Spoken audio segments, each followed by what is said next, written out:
الحمد لله وحده والصلاة والسلام على من لا نبي بعده أما بعد فقد قال النبي صلى الله عليه وسلم كلمتان حبيبتان إلى الرحمن خفيفتان على اللسان ثقيلتان في الميزان سبحان الله وبحمده سبحان الله العظيم۔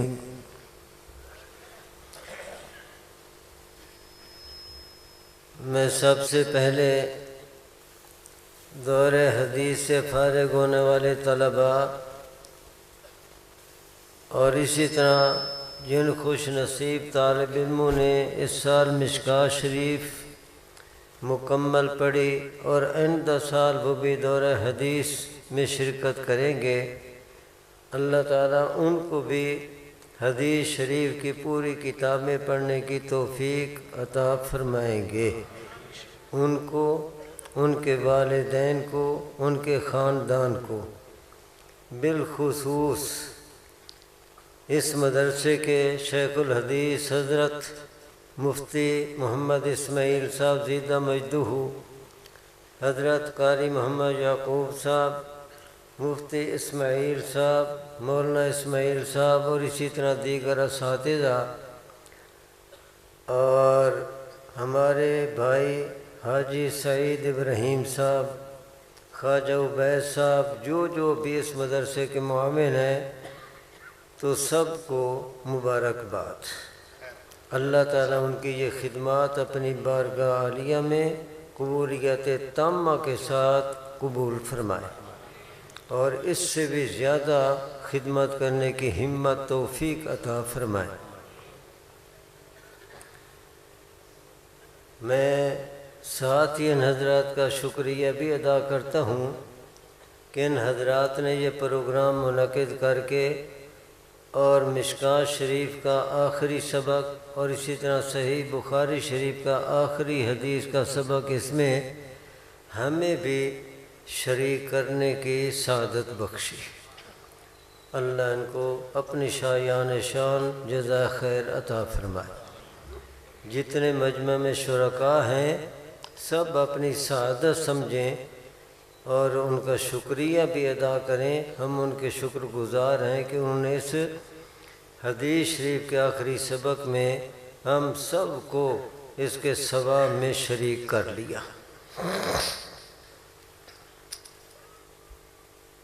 بخاری شریف کا یہ آخری باب امام بخاری رحمۃ اللہ علیہ نے منعقد کر کے ہمیں آخرت کی طرف متوجہ کیا، فکر آخرت ہمارے اندر پیدا کیا۔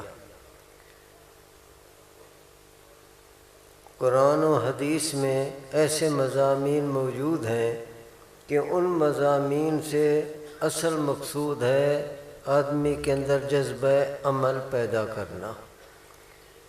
اگر جذبہ عمل ہو تو عمل کی توفیق ہوتی ہے، اور اگر دل کے اندر عمل کرنے کا جذبہ نہ ہو، عمل کرنے کا شوق نہ ہو، عمل کرنے کی ہمت نہ ہو، تو پھر آدمی جاننے کے باوجود عمل نہیں کرتا۔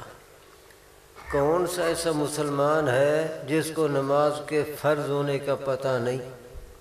سب مسلمانوں کو پتہ ہے کہ نماز فرض ہے، 5 وقت کی نماز فرض ہے، لیکن آپ دیکھ لیں کہ کتنے مسجد کے اندر نمازی ہوتے ہیں، جب اذان ہوتی ہے تو بازار میں کتنے ہوتے ہیں، گھروں کے اندر کتنے ہوتے ہیں، محفلوں مجلسوں کے اندر کتنے ہوتے ہیں، اور پھر مسجد کے اندر کتنے ہوتے ہیں، کوئی تناسب بھی نہیں۔ حالانکہ ان کو پتہ ہے کہ نماز فرض ہے، اور سب سے پہلے نماز کے بارے میں ہی سوال ہوگا، لیکن نماز پڑھنے والے کتنے ہیں؟ یہ صرف اس لیے کہ علم تو ہے، پتہ ہے کہ نماز فرض ہے، لیکن دل میں جذبہ عمل نہیں، عمل کرنے کا شوق نہیں، عمل کرنے کی ہمت نہیں، غفلت دل کے اندر آ گئی۔ اس کی وجہ سے جاننے کے باوجود عمل نہیں ہو رہا۔ تو امام بخاری رحمۃ اللہ علیہ نے یہ آخری باب جو قائم کیا تو آخرت کی طرف متوجہ کیا، فکر آخرت پیدا کرنا چاہتے ہیں، اور جتنا کسی کے اندر فکر آخرت ہوگا، آخرت کی طرف اس کی توجہ ہوگی، اتنا ہی اس کے اندر عمل کرنے کا جذبہ پیدا ہوگا۔ بالخصوص آخرت میں جو جنت اور دوزخ کے بارے میں فیصلہ ہوگا، کون جنت میں جائے، کون دوزخ میں جائے، جنتی کون، دوزخی کون، کامیاب کون، ناکام کون، تو اس فیصلے کی جو صورت ہوگی اس باب کے اندر امام بخاری رحمۃ اللہ نے وہ بھی ذکر کی۔ تو آخرت کی طرف توجہ، اور پھر آخرت میں یہ جو فیصلے کی صورت ہوگی اس کو بھی جب سامنے رکھا جائے تو اور زیادہ پھر عمل کرنے کا جذبہ پیدا ہو جاتا ہے۔ فیصلہ کرنے کی کیا صورت ہوگی؟ تو یہ قرآن کریم کے اندر بھی بتایا گیا اور حدیث پاک میں بھی۔ قرآن کریم کی یہ آیت ہے وَنَزَعُ الْمَوَازِينَ الْقِسْطَ لِيَوْمِ الْقِيَامَةِ فَلَا تُظْلَمُ نَفْسٌ شَيْئًا۔ اللہ جل شانہ فرماتے ہیں کہ ہم قیامت والے دن ترازو لگائیں گے، ترازو رکھیں گے، کیوں؟ القسط، انصاف کرنے کے لیے ترازو لگائیں گے، انصاف کرنے کے لیے۔ اور یہ ترازو جو لگے گا انصاف کرنے کے لیے تو اس ترازو میں تولا کیا جائے گا؟ ترازو میں کیا تولا جائے گا؟ تو امام بخاری رحمۃ اللہ علیہ نے بتا دیا ان اعمال بنی آدم وقولہم یوزن، بنی آدم کے اعمال اور ان کے اقوال یہ تولے جائیں گے۔ یہاں دنیا کے اندر جو ہم نے کام کیے، جو ہم نے زبان سے بولے یا کانوں سے جو کچھ ہم نے سنا، غرض ہے کہ ہماری ہر نقل و حرکت اور ہمارا ہر بول، ہمارا ہر دیکھنا، ہمارا ہر سننا، قدموں سے چل کر جانا، ہاتھوں سے کوئی کام کرنا، جو کچھ ہم نے کیا اللہ تعالیٰ نے 2 فرشتے مقرر کر دیے ہیں، وہ آدمی کا پورا یہ ریکارڈ محفوظ کرتے ہیں۔ ہم نے کوئی نقل و حرکت کی، کوئی کام کیا، فرشتوں نے لکھ لیا۔ دائیں طرف فرشتہ نیکیاں لکھتا ہے، ہم نے جو کوئی اچھی نیکی والی بات کی، نیکی والا کام کیا، نیک بات ہم نے سنی، تو ہمارا کہا ہوا، سنا ہوا، کیا ہوا وہ سب کچھ وہ لکھ لیتے ہیں۔ اسی طریقے سے بائیں جانب اللہ تعالیٰ نے ایک فرشتہ مقرر کر دیا، جب کوئی زبان سے کسی کے گناہ والی بات نکلتی ہے، گناہ والی بات سنتا ہے، غیبت کی یا غیبت والی باتیں سنی، کسی پر بہتان لگایا یا بہتان والی باتیں سنی، جھوٹ بولا یا جھوٹ سنا، یہ بھی گناہ ہے۔ جھوٹ جیسے بولنا گناہ ہے، سننا بھی گناہ ہے۔ پتہ چل جائے کہ یہ جھوٹ ہے، وہ سنے بھی نہیں، یا کوئی اس نے گناہ والا کام کیا تو وہ سب کچھ لکھ دیا جاتا ہے، اور جو لکھا جاتا ہے اسی کا نام ہوتا ہے اعمال نامہ۔ اور قیامت والے دن اعمال نامے کے اعتبار سے 2 قسم کے لوگ ہوں گے۔ سورۃ واقعہ میں جن کا ذکر کیا گیا، اور بھی کئی پاروں میں، اصحاب الیمین، اصحاب الشمال۔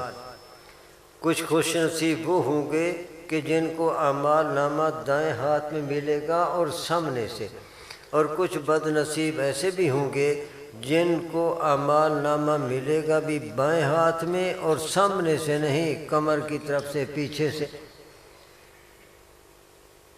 اور ترازو جو لگے گا تو اس میں ہمارے یہ زندگی بھر کے اعمال، اقوال جو محفوظ ہوں گے ان کو تولا جائے گا، اور وہ اس طریقے سے ہمارے اعمال محفوظ ہو رہے ہیں، اقوال محفوظ ہو رہے ہیں، ہمارا ہر چھوٹا بڑا کام، چھوٹی بڑی بات کہی ہوئی سنی ہوئی وہ محفوظ ہو رہی ہے۔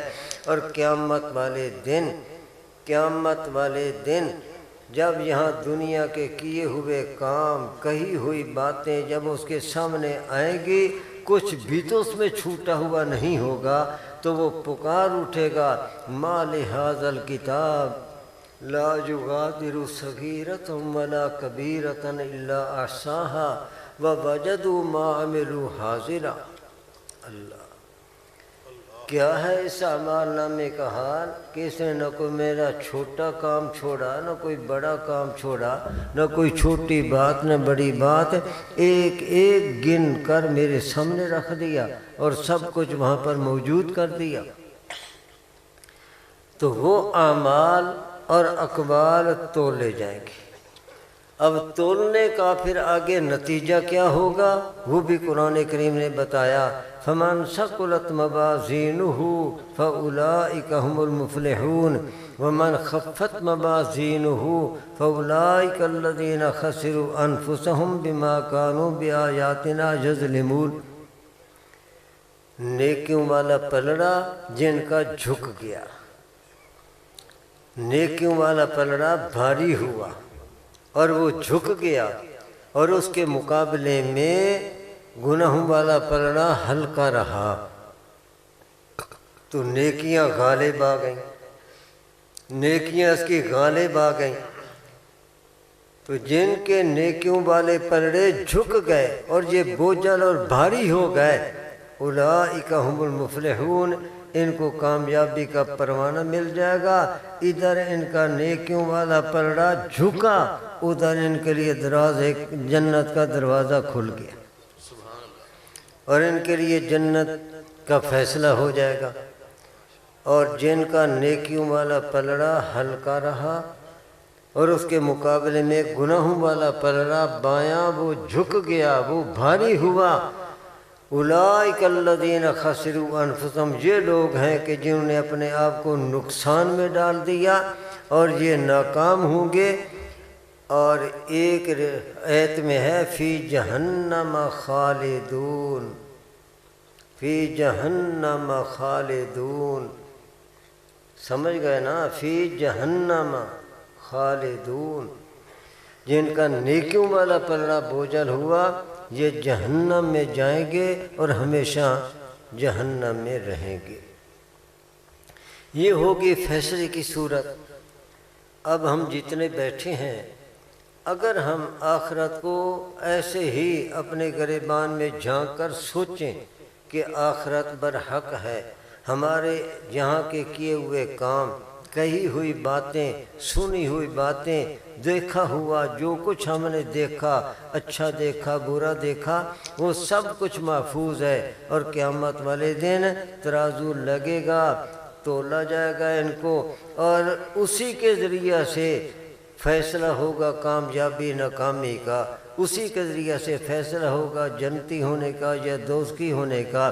جب اس بات کو سوچیں گے تو ایک دفعہ تو ایمان ٹکانے پہ آ جائے گا اور آدمی کے اندر جذبہ عمل پیدا ہو جائے گا، وہ مجبور ہو جائے گا سوچنے پر کہ مجھے کیا کرنا چاہیے اور میں کیا کر رہا ہوں۔ تو اگر 2-4 منٹ بھی یوں بیٹھ کر مراقبہ آخرت کر لے، وزن اعمال کو سوچ لے کہ قیامت والے دن یہ سب کچھ حاضر ہوگا، میرا کیا ہوا کہا ہوا، میرے سارے اقوال سارے افعال، اور تولا جائے گا، اور ان کے تولنے کے ذریعہ سے میری کامیابی ناکامی کا فیصلہ ہوگا۔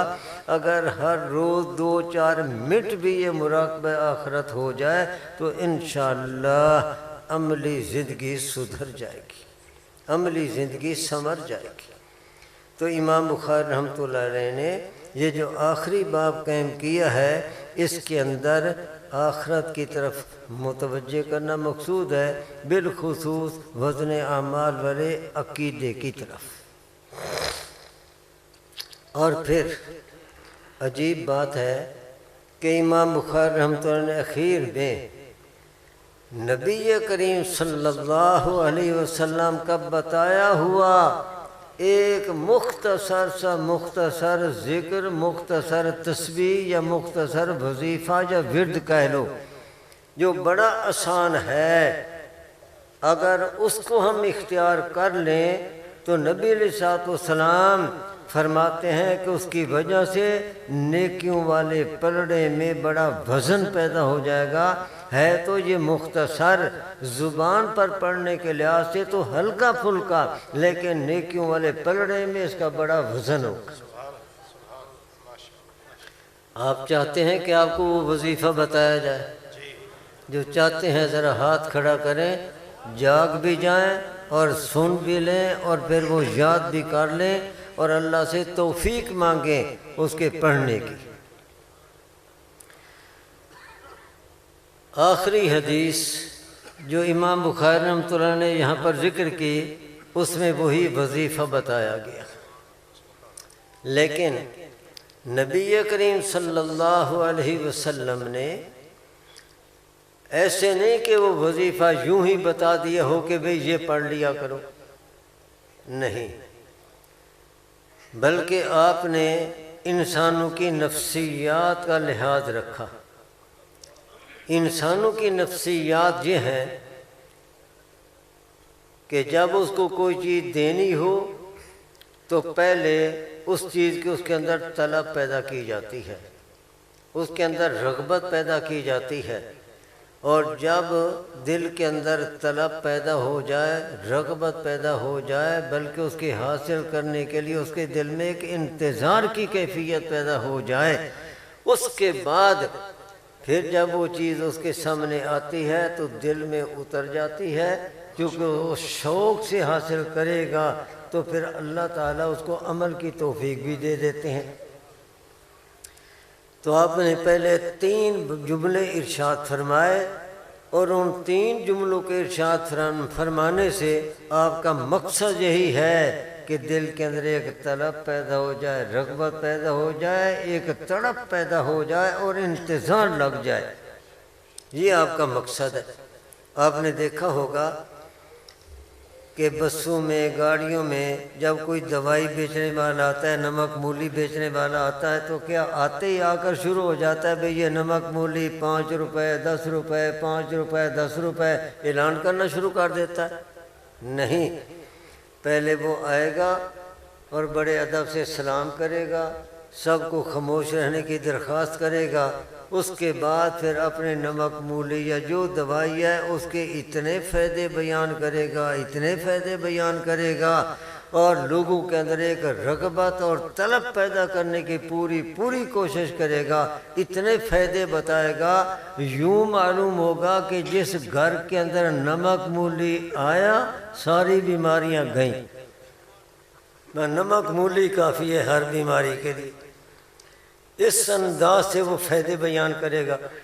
تو اس کا مقصد ہوتا ہے کہ لوگوں کے اندر ایک طلب اور شوق پیدا ہو جائے، رغبت پیدا ہو جائے، اور جب وہ اپنے طور پر کوشش کر چکا ہوگا کہ اب یہ لوگ منتظر ہیں کہ جلدی ان کے سامنے وہ دوائی پیش کی جائے، تو اس کے بعد پھر وہ نکالے گا اور پھر لوگوں کو دکھائے گا، اور پھر بعض لوگ تو پہلے ہی منتظر بیٹھے ہوتے ہیں کہ جلدی یہ بات ختم کرے اور ہم دوائی لیں۔ تو نبی علیہ السلام نے انسانوں کی اسی نفسیات کا لحاظ کرتے ہوئے پہلے 3 باتیں ارشاد فرمائیں، یہی طلب اور رغبت پیدا کرنے کے لیے۔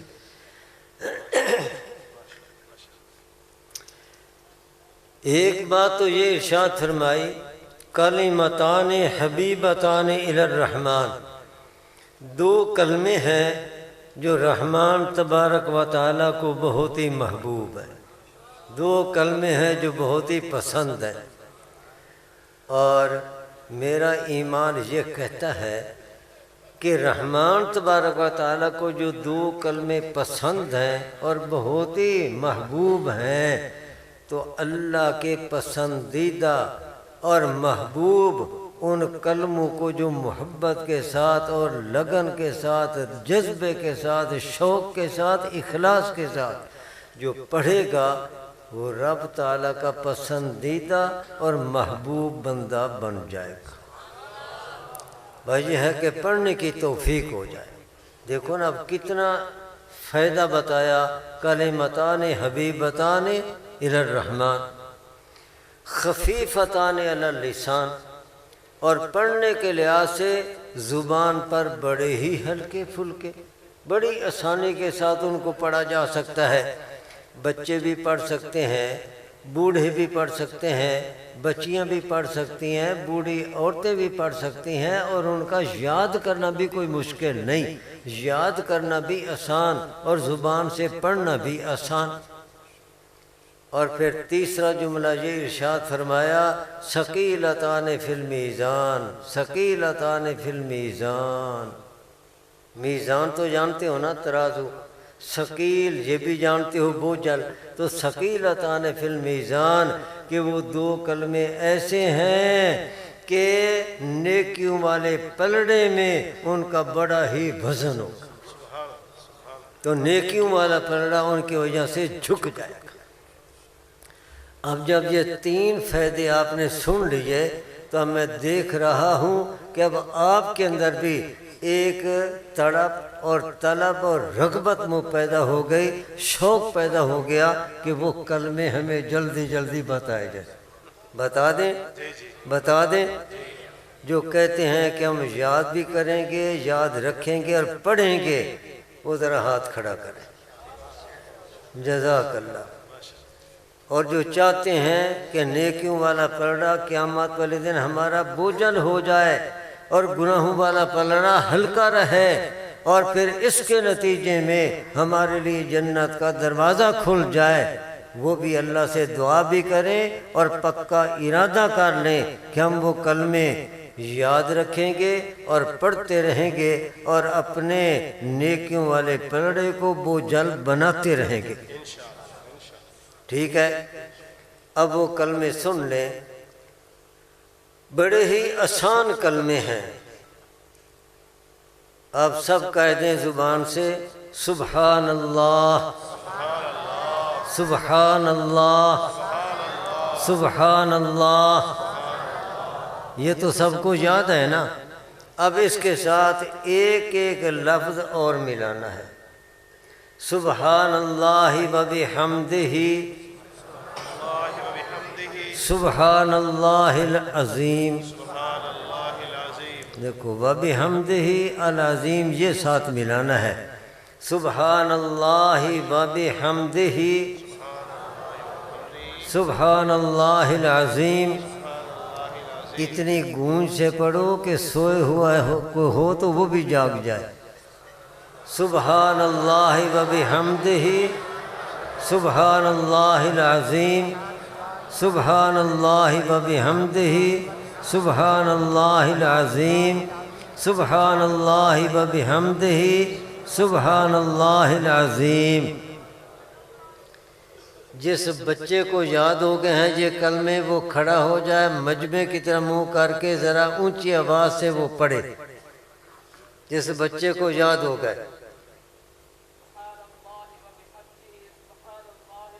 شاباش۔ ایک جوان آدمی کھڑا ہو جائے، کوئی جوان بھی پڑھ دے، شاباش۔ ایک بوڑھا بھی، بلکہ ادھیڑ عمر کا، ادھیڑ عمر والا،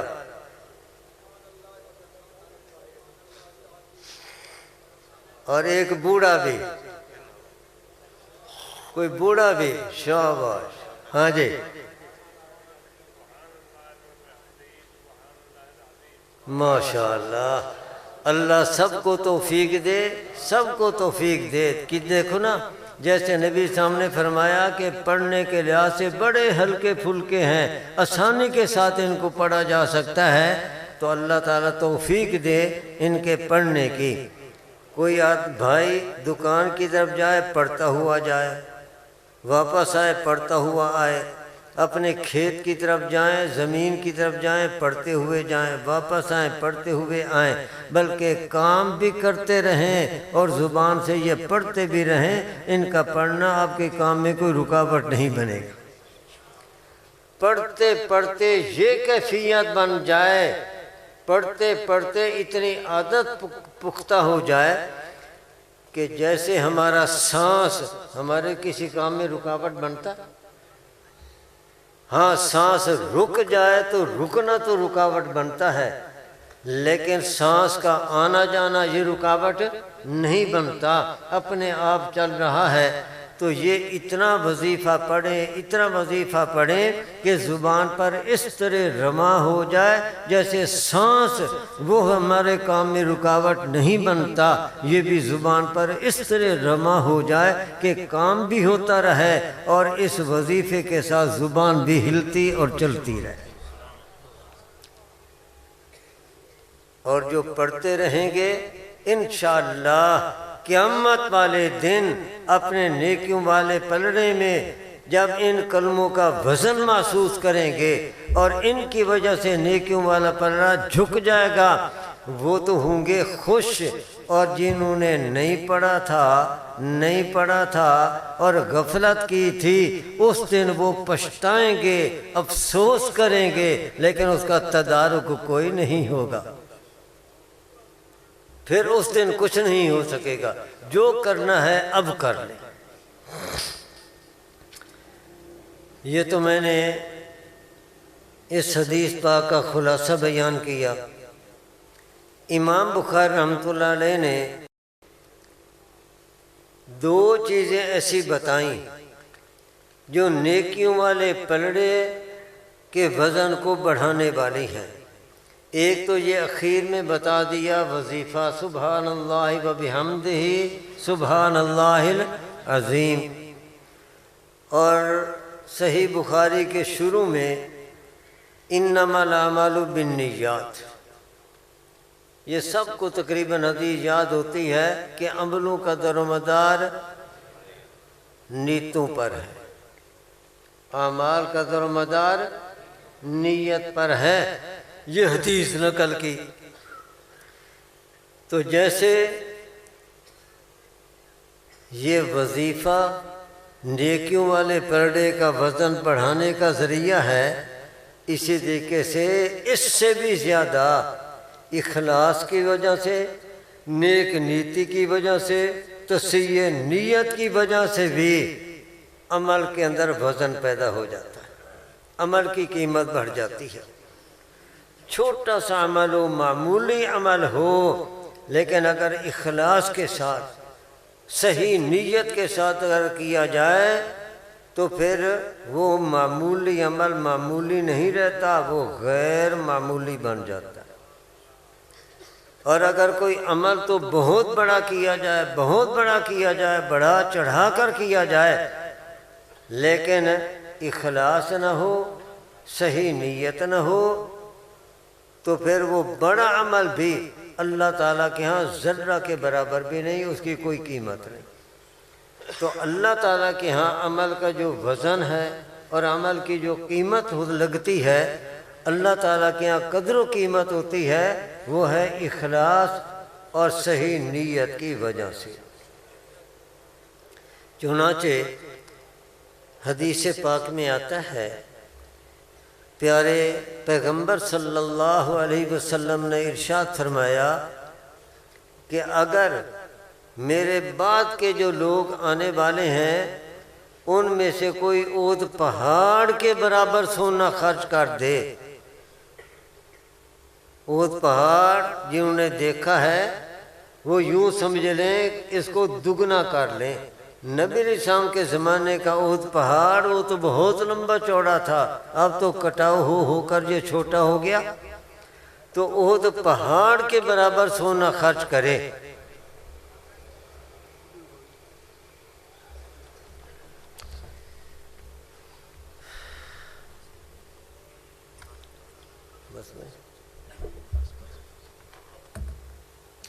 میں اس لیے چپ ہو گیا ہوں کہ آپ لوگ دیکھ لیں، پھر میں آگے بات مکمل کروں۔ تو اونٹ پہاڑ کے برابر کوئی سونا خرچ کرے میرے بعد کے لوگوں میں سے کوئی، تو فرمایا میرے صحابی کے ایک دانے کے برابر بھی نہیں۔ اب کہاں احد پہاڑ کے برابر سونا اور کہاں پر ایک دانہ، یہ فرق کیوں ہے؟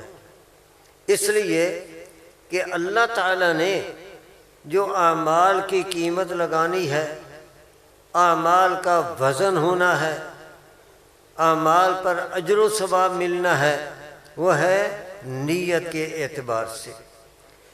جتنی نیت زیادہ صحیح، اخلاص جتنا زیادہ، عمل وہ اتنا زیادہ قیمتی، اس کا وزن اتنا زیادہ ہوگا۔ اور جتنی اخلاص کے اندر کمی آتی جائے، نیت کے اندر فرق آتا جائے، صحیح نیت نہ ہو، اتنا اس کا وزن کم ہوتا جائے گا اور اس کی قیمت بھی کم ہوتی جائے گی۔ اگر بے داغ چیز ہو اس کی قیمت زیادہ، داغ والی ہو تو اس کی قیمت گھٹ، اس کی قیمت کم۔